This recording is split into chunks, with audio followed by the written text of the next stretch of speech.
começando mais um vídeo aqui no canal. Vou continuar trazendo os vídeos de LOL que vocês me pediram. Eu sei que muita gente me pediu pra me trazer a Atrox, mas me disseram que como é falas explicadas que eu não entendi muito bem a história, então que era pra me trazer o Darkin, a origem, ascensão e queda lá do universo lúdico, que faria mais sentido se eu visse esse primeiro e depois visse o do Atrox. Então é isso que a gente vai ver aqui hoje, tá? Mas antes de começar, queria pedir pra vocês, por favor, deixar o like, tá? Pra me ajudar aqui na divulgação, se inscrever no canal se você ainda não for inscrito, ativa o sininho de notificação pra você não perder os próximos. E se você gostar, por favor, compartilha com um amigo, tá? Bora ver. Esse é dos grandes, né?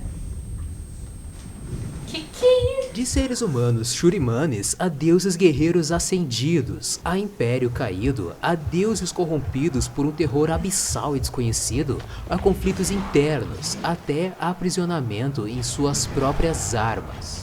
Os Darkin são uma raça de deuses humanos que sofreram muito até conquistarem a sua liberdade, entre aspas. Eu sou Alésios, seja muito bem-vindo ao Universo Lúdico e hoje vamos descobrir juntos toda a história desses auto-intitulados Solnatos, os nascidos do Sol, mas reconhecido pelo seu povo, ou pelo menos o que restou dele, como Caídos, ou, no idioma antigo, Darkin. É uma raça, meu Deus.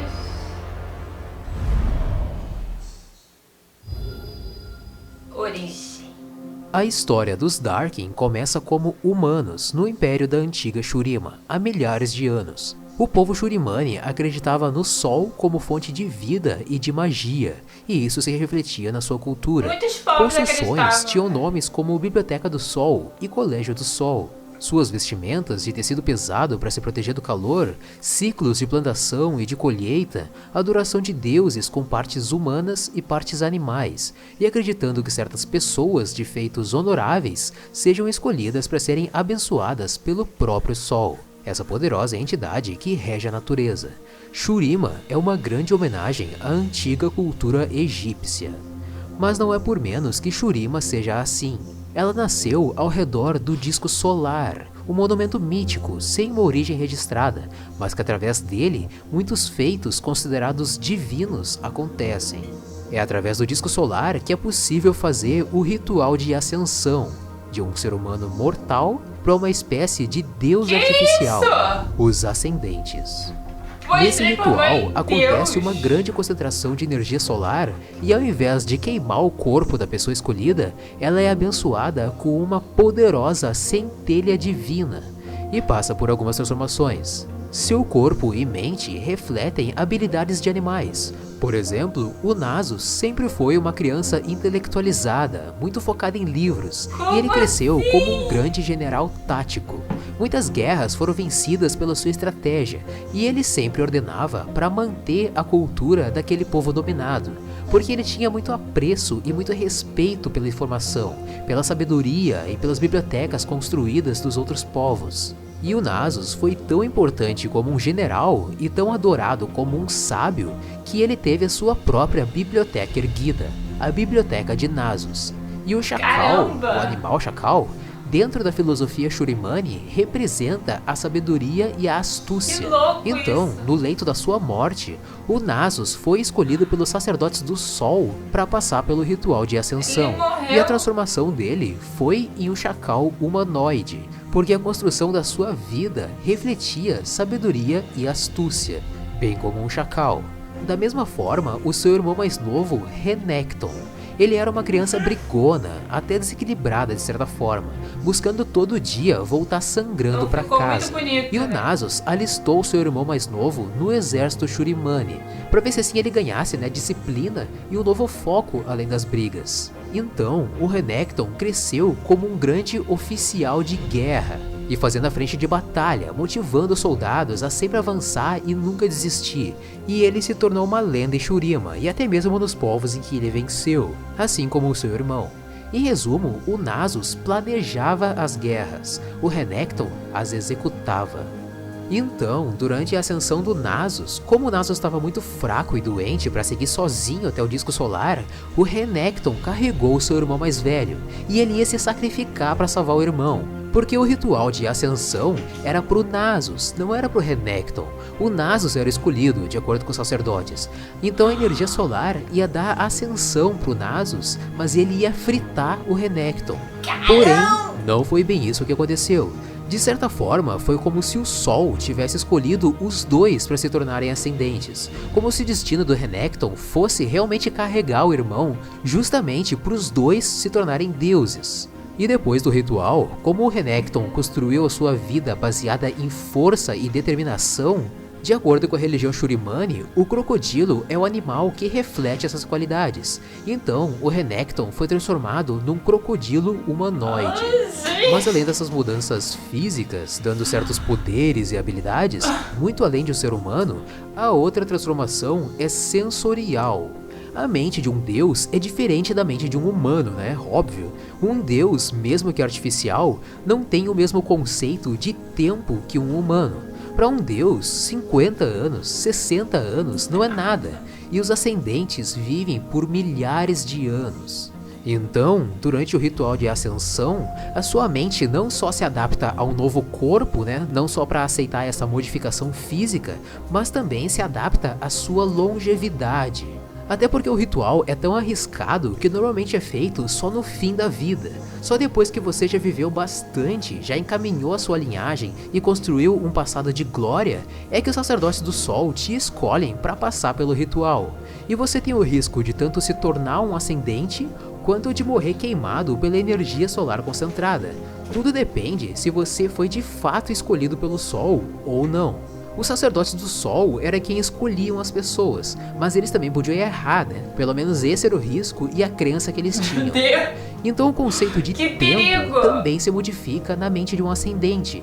Porque imagina uma pessoa lá no seu fim da vida, com seus 75 anos, por exemplo, uma mente bem velha, ela de repente pode viver por mais 3.000 anos. Causaria uma loucura bizarra na cabeça dessa pessoa. O Yorick, por exemplo, é um humano comum. Mas por ele viver nas Ilhas das Sombras, um lugar proibido dos Kindred entrar lá e levar a alma das pessoas embora, além do Yorick também ter as lágrimas da vida no pescoço dele, o que repele a névoa negra e impede a névoa de entrar no corpo dele e transformar ele em um morto-vivo, então ele é o único ser humano vivo das Ilhas das Sombras. E como ele já vive lá por cerca de uns 500 anos, ele já não aguenta mais viver tanto tempo. Você acha que deseja a imortalidade? Eu de bom grado lhe darei a minha. Um dia você me levará. Que seja logo. Conte-me sobre o além. Caso eu nunca chegue lá, tudo definha, exceto eu. E isso porque ele não tem uma cabeça preparada para viver tanto tempo. Claro que só viver ao lado de mortos e não encontrar ninguém vivo para conversar também deve ser bem triste. Se pudessem ver o que eu vejo, desejariam a morte. Bom, mas sendo assim, os ascendentes descobrem a sua prepotência. Os humanos são efêmeros, são pequenos, e a visão de um ascendente é a seguinte: eu vou ver você, o seu filho, o filho do seu filho, o seu bisneto, o seu tataraneto, e eu ainda vou estar aqui. Mas, mesmo assim, eu estarei protegendo e guiando a sua linhagem.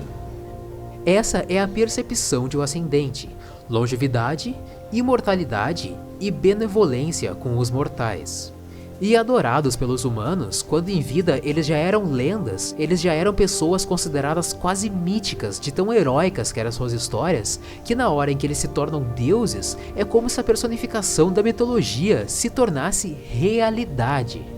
Então os ascendentes lideravam os exércitos das campanhas de Shurima, e os Shurimanes tinham certeza absoluta de que eles venceriam todas as batalhas e dominariam todos os povos, porque afinal, os deuses estavam do lado deles. Assim se ergueu o maior império da história de Runeterra. Assim se ergueu o Império de Shurima. Acho que Noxus sentiria inveja. Então nenhum reino sequer imaginava como seria possível vencer deuses, né? Incluindo até o reino de Ikatia. Só que esses deuses humanos não são imortais. Eles podem sangrar e cair. Só é preciso saber de que jeito. Que interessante! ascensão agora. Nasus, Renekton, Azir e Zeref não são os únicos ascendentes que existiram, né? Muitos outros homens e mulheres foram ascendidos no ritual do disco solar. Entre eles, Atrox, Rast, Varus e uma mulher considerada pelos próprios ascendentes como a Imperatriz do Sol, Setaka, a Rainha Ascendente. Ela que importava a Shalikar, a arma que hoje é empunhada pela Sivir e que já foi uma peça-chave extremamente importante para a queda dos Darkin.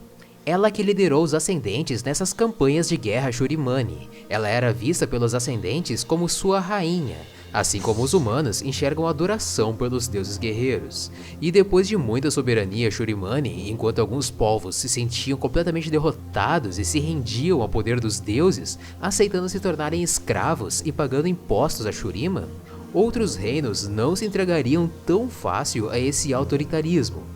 E Katia não possui tanta informação histórica, até porque teve um fenômeno que eu vou contar mais adiante, mas Katia foi um reino que desenvolveu muito bem a sua cultura e sabedoria, assim como Shurima, e eles tinham crenças e religiões lideradas pelo Mago Rei.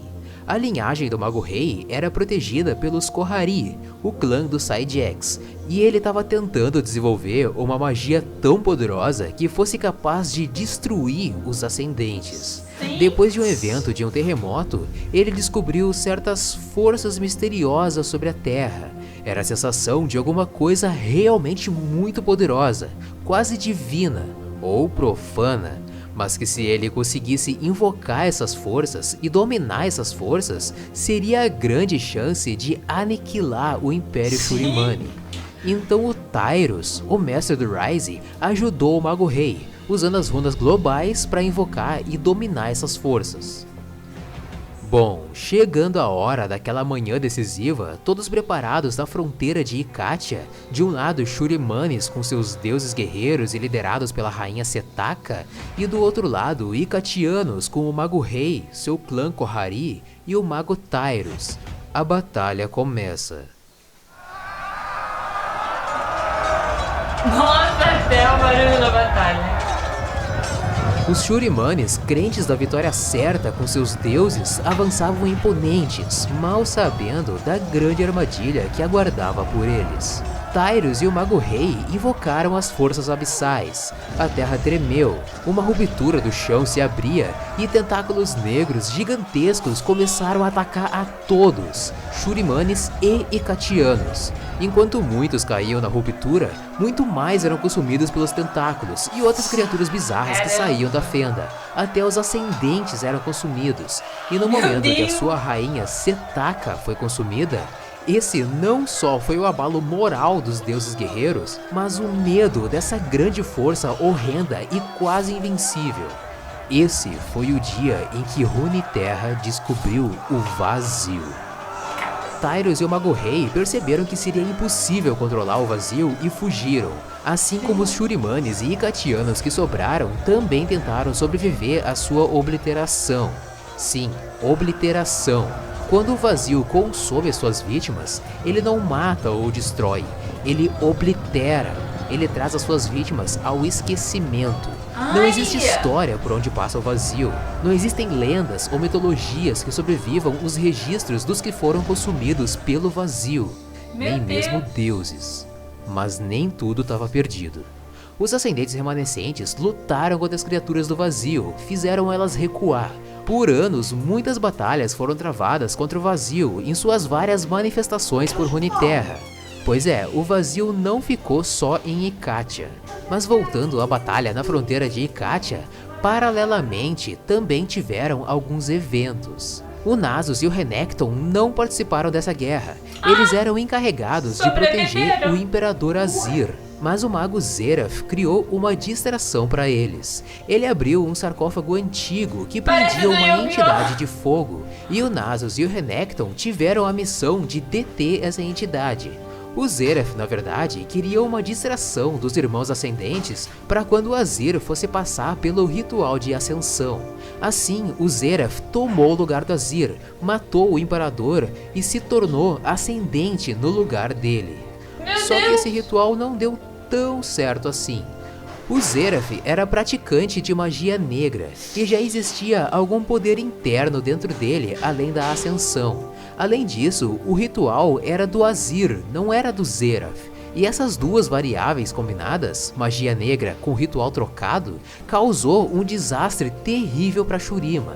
A energia solar irrompeu por toda a capital Shurimane, destruindo tudo.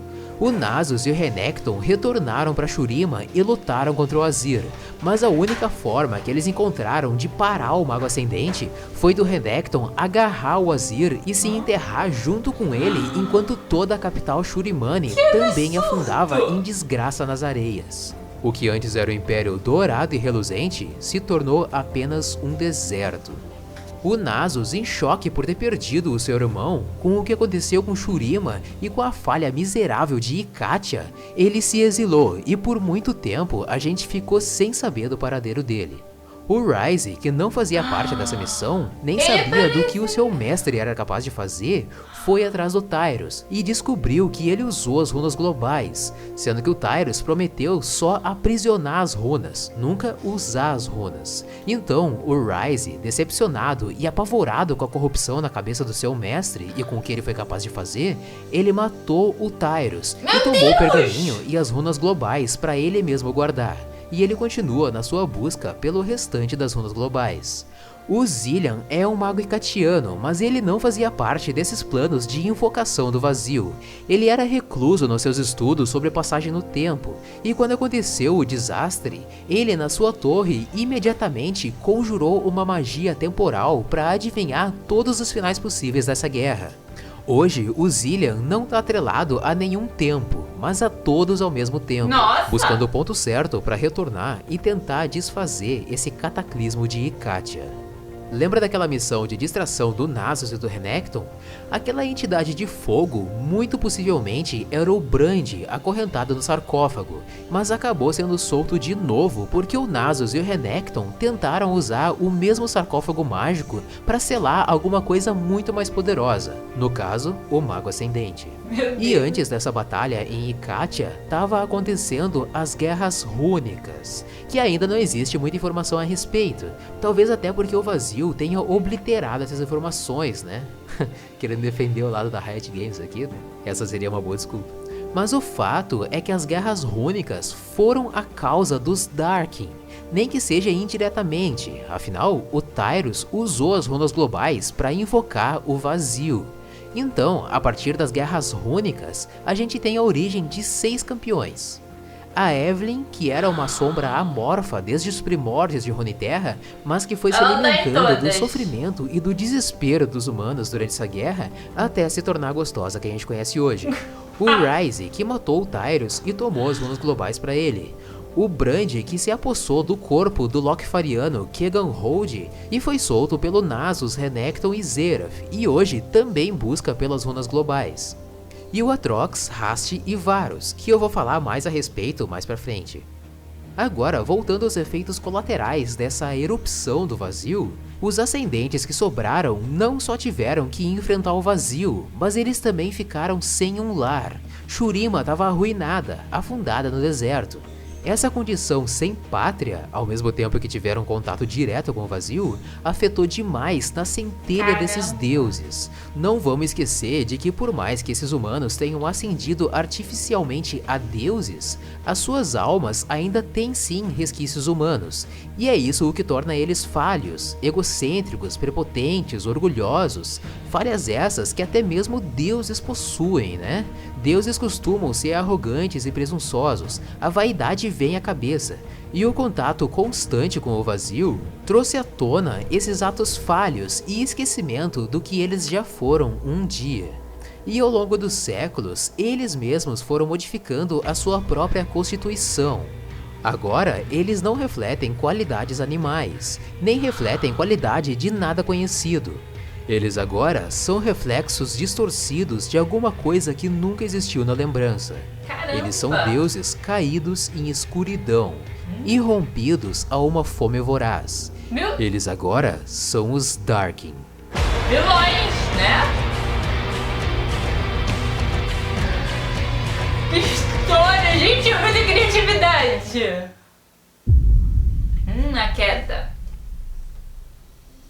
Bom, como os Darkins são ascendentes parcialmente corrompidos pelo vazio e os ascendentes tinham Shurima como casa, que agora não existe mais, e ainda ficaram sem uma liderança com a obliteração da rainha Setaka, durante algumas centenas de anos eles ainda mantiveram as suas mentes focadas. Eles se auto-intitulavam Sol Natus, os nascidos do Sol, remanescentes que derrotaram o vazio. Derrotaram entre aspas, né? Bom, com essa suposta derrota do vazio, que na verdade deve ser algo do tipo: nós já fizemos o nosso trabalho aqui, já corrompemos as suas mentes, agora destruam-se. Os ascendentes ficaram perdidos depois disso, não tinham foco, não tinha mais uma missão a cumprir. E assim, eles começaram a lutar entre si pela dominação de Runeterra. Esses conflitos ficaram conhecidos como a Grande Guerra dos Darkin. Que legal! Darkin, no idioma antigo, significa caídos, porque eles já não se importavam mais com os humanos. Humanos eram ferramentas fracas e quase inúteis para servir para eles. Então, para os humanos, eles já não eram mais deuses, eles eram no máximo demônios.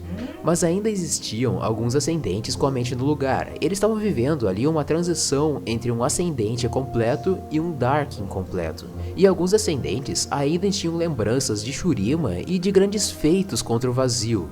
Outros já estavam mais pro lado caído e ambicioso de matar os seus irmãos e tomar Runeterra para si.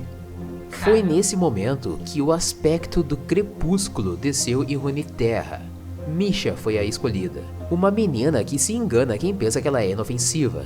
Esse é o modus operandi do aspecto do crepúsculo, para sempre ficar 10 passos à frente de todo mundo.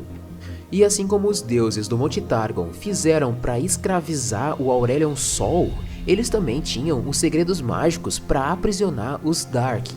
E a Misha fez o seguinte: ela aproveitou o poder de influência do Nasus, o estudioso, uma lenda entre os ascendentes, com histórico respeitável quando humano e como um ascendente também.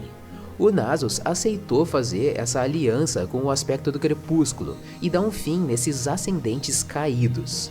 Então a Misha foi falar com o Tanari, um dos aspectos remanescentes com forma de pantera e que ainda tinha a cabeça no lugar. Ela chegou até ele com uma mensagem do Nasus e fez o encontro dos dois. O Nasus se aproveitou da sua credibilidade para entregar para o Tanari a magia secreta de derrota e aprisionamento dos Darkin e convenceu ele a pôr um fim nessa guerra. A Misha, como se fosse uma ordenada do Nasus, guiou o Tanari até a sepultura da Setaka e então encontrar a Shalikar, a antiga arma da Imperatriz do Sol e antiga rainha dos Ascendentes. A Shalikar era a chave de ignição da magia, o que amaldiçoaria os Darkin. O Tanari, então, conseguiu convocar quase todos os Darkin que sobraram para uma reunião. 9 entre eles apareceram, menos Atrox, Hast e Varus. Os Darkin não se entendiam muito bem, né? Eles estavam sempre em conflito, e durante o discurso do Tanari para os seus irmãos, rolou briga e morte. Ele mostrou a Shalikar na intenção de fazer eles lembrarem da Setaka, mas o Zuyan, um dos Darkin, queria roubar a arma para si. Foi uma luta até a morte, e o Ascendente, em forma de pantera, saiu vitorioso. Mas por pouco tempo. Egoísta, né? A luta é muito foda, eu recomendo que você leia o conto. Sério, a morte do Zuyan é foda demais. Mas durante a luta, o Tanari usou uma magia desconhecida de teleporte, um mini flash, muito parecido com a ult da Zoe, que ele aprendeu com a Misha para desviar de um golpe. Isso chamou muito a atenção dos irmãos, e eles obrigaram o Tanari a confessar onde ele aprendeu isso. Shabaka e Shabaki, os irmãos gêmeos em forma de corvos e clarividentes, perceberam que a Misha não era bem essa ser humaninha inofensiva que parecia ser ajudando o Tanari. E o Tanari começou a falar do encontro com o Nasus, da Shalikar ser a chave para a futura ressurreição de Shurima. Enrolação. Uma ladainha para ele se posicionar e ativar a magia que traria a destruição dos Darkin. Mas é muito legal esse discurso e eu vou interpretar para você. Poder sem controle nos tornou vaidosos. Nos fez acreditar que nada nos podia ser negado. Isso nos fez maus pastores deste mundo, e nós não merecemos ser seus mestres. Outrora chamamos nós mesmos de Batalhão dos Ascendentes. Bom, e o que somos agora? Darkin? Um nome degradado por mortais que não compreendem mais o que somos, ou o que fomos transformados. Eles nos odeiam, e quando o terror do abismo ressurgir de novo, eles vão implorar pelo nosso retorno. Mas nós não estaremos mais aqui. Nós já teremos ido. Não mais do que sussurros no canto dos ventos. Uma lenda sombria de deuses imperfeitos contada para repreender crianças desobedientes. Sangrando e mancando depois da luta contra o seu irmão, juntando as últimas das suas forças, o Tanari finca a Shallikar no chão e grita: O que o sol fez, a lua desfará! Caramba! Uma coluna ardente de fogo cai vinda dos céus como se fosse um punhal. Ela atinge os braços estendidos da Shallikar e reflete o fogo para fora, puxando os deuses guerreiros e perfurando seus peitos. Ela queima, chega bem no coração arcano dos deuses caídos e devora a magia da qual eles eram feitos. Meu Deus! E o Tanari chorou. Chorou vendo os seus irmãos e irmãs morrendo, assim como ele mesmo definhava. Ele chorou vendo o que ele foi obrigado a fazer para libertar Runeterra de tiranias insanas de deuses corrompidos. Mas agora, paz. Não. A Misha pegou a Shallikar e entregou para os humanos. O paradeiro atual da arma a gente sabe onde tá, né? Mas a Misha ainda tinha muito trabalho pela frente, precisando destruir o Atrox, o Rast e o Varus, que eram os Darkin mais corrompidos e mais poderosos entre eles. Que não e justamente foram por mortos. isso eles não foram na reunião. As suas mentes já não eram mais deles. Então, buscando formas de derrotar esses Darkin, contra o Atrox, o aspecto da guerra Pantheon, que na época era uma mulher, era a Pantheon, reuniu um exército e foi lutar contra o Darkin, mas que na verdade era uma armadilha mágica, uma forma de selar a alma do Darkin dentro da sua própria arma. Ele então ficou enclausurado em escuridão, sem poder se mexer. Agora sem membros, o Darkin era só uma arma senciente. E por gerações ele ficou assim, inerte. Uma das piores prisões possíveis, uma verdadeira tortura. Eu não consigo imaginar alguma coisa pior do que viver pra sempre, sem poder fazer absolutamente nada. E ele não tinha sequer a capacidade de se matar. Quanto ao Rast, ele também ficou preso em sua arma, que séculos mais tarde seria descoberta por Noxus. E então o Caim, cumprindo uma missão da Ordem das Sombras, roubou a foice Rast pra si. A magia das sombras e determinação do Caim mantém ele a salvo do Darkin, pelo menos por um tempo. Cedo ou tarde, um dos dois vai ceder ao outro. E o Varus foi derrotado por um exército de magos e vastaieses liderados por uma rainha guerreira de armadura dourada de Valoran. Eles aprisionaram o Varus em seu arco, e a rainha passou a usar o Varus como arma. E nos últimos dias de vida, sentindo que ela estava quase sendo dominada pelo Darkin, a rainha pediu para ser soterrada num poço mágico do templo de Palas, em Ionia. Lá, o Varus ficou aprisionado magicamente até o dia da invasão de Noxus em Ionia.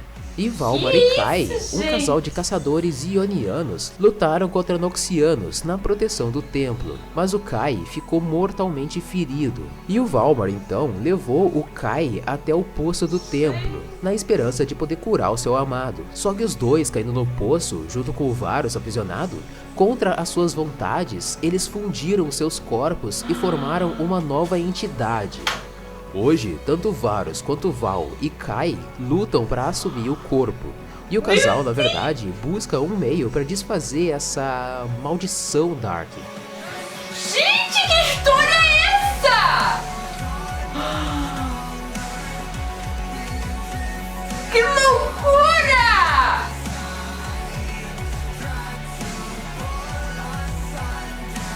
Tô em choque, cara! Os Darkin são 3 vezes amaldiçoados. Uma por terem perdido Shurima, o império que se afundou no deserto. Outra por terem lutado contra o vazio e serem parcialmente corrompidos por ele. E a terceira e pior maldição por serem aprisionados dentro das suas armas. Mas ainda é possível ganhar um pouquinho de liberdade usando um hospedeiro. É uma liberdade irrisória que não permite manifestar a sua verdadeira essência sem acabar consumindo o hospedeiro. Um dia o Atrox foi encontrado por um humano qualquer e foi a chance de finalmente ganhar um receptáculo do seu poder. mas ele percebeu que o corpo mortal não resistia muito tempo. Só que lutando e absorvendo mais corpos, ele podia permanecer pelo menos em uma forma física mais tolerável que uma arma pelo menos. E assim, o Atrox voltou a tocar o terror em Runeterra.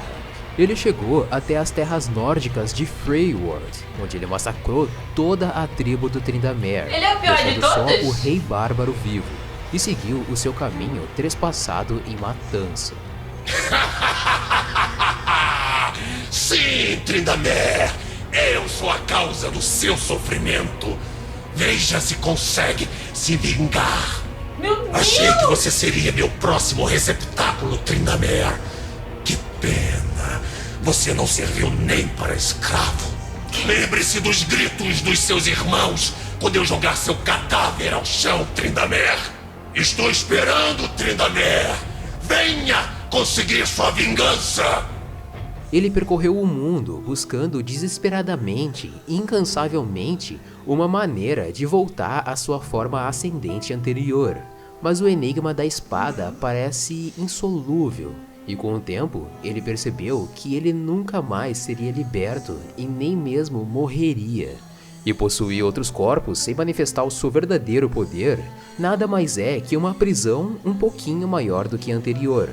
Então, somando toda a sua raiva e frustração, a única solução que o Atrox encontrou é de trazer o oblívio total para Runeterra, é tocar o holocausto no planeta. Essa é a verdadeira queda dos Darkin. Essa é a grande diferença de um Darkin para qualquer outra ameaça de Runeterra. Destruir Runeterra não é uma vitória para eles. Destruir Runeterra não é sequer um desejo de um Darkin. Trazer o Apocalipse é só uma medida desesperada de conquistar a sua verdadeira liberdade, entre aspas. Um apocalipse é só uma medida para finalmente chegar à sua própria obliteração, para então ter de verdade um fim. Caramba! Que história fantástica, meu Deus, eu não imaginava isso!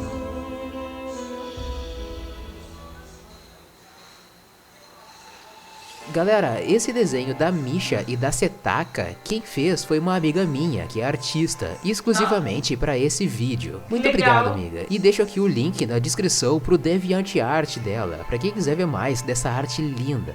E bom, meus amigos, esse foi um vídeo com a maior compilação de informações que eu fui capaz de fazer. Eu Ficou fui capaz de incrível. juntar e entregar pra você um vídeo bem completo, pra você entender toda a situação dos Darkin e Runeterra. E um pouquinho de filosofia ali que eu acho legal colocar no jogo. Então deixa o seu like marotaço, aquele like lindo, aquele like esperto, pra me ajudar na divulgação do canal. E eu também já anuncio aqui o meu padrinho. Caso você queira apadrinhar o canal e ajudar o canal, são valores irrisórios, bem pouquinho, de 1 a 5 reais, o que não vai fazer a menor diferença no seu bolso, mas vai fazer toda a diferença pro canal. Atingindo a meta do padrinho, garante um vídeo extra toda semana, além do que eu já faço. Isso incentiva aqui eu, o Alésios, a trabalhar mais em vídeos extensos e complexos como esse daqui. Então acessa o link aqui embaixo e vê a descrição do padrinho que eu coloquei lá, que tá bem da hora. Você vai curtir a ideia. E eu vou criar um chat especial para quem for padrinho e escolher o tema do vídeo extra do canal, beleza? Eu fico por aqui, muito obrigado por ter assistido esse vídeo, meu amigo. Um abraço e até a próxima. Ai, cara, que vídeo incrível, meu Deus, fiquei até sem palavras, meu Deus. Meu Deus. No final eu pensava que ele queria meio que conseguir a morte, sabe? Mas caraca!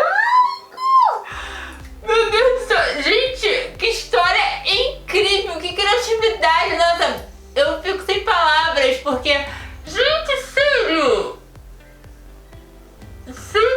como é que consegue, gente? Todas as histórias me deixam assim, cara. O clichê passou longe daqui, né? Meu Deus do céu, eu adorei, é muito legal, cara. Agora sim podemos assistir ao Atrox, né? Falas estranhas. Entendendo um pouco mais quem é ele, né? Enfim, cara, adorei demais esse vídeo. Se vocês gostaram também, deixa o like, tá? Pra me ajudar aqui. Se inscreve no canal se você ainda não foi inscrito, ativa o sininho de notificação pra você não perder os próximos. E também não esqueça de deixar um comentário que eu quero saber o que vocês acharam, tá? E um outro vídeo, uma indicação de outro vídeo pra gente reagir aqui, tá? Grande beijo pra vocês e até o próximo. Tchau!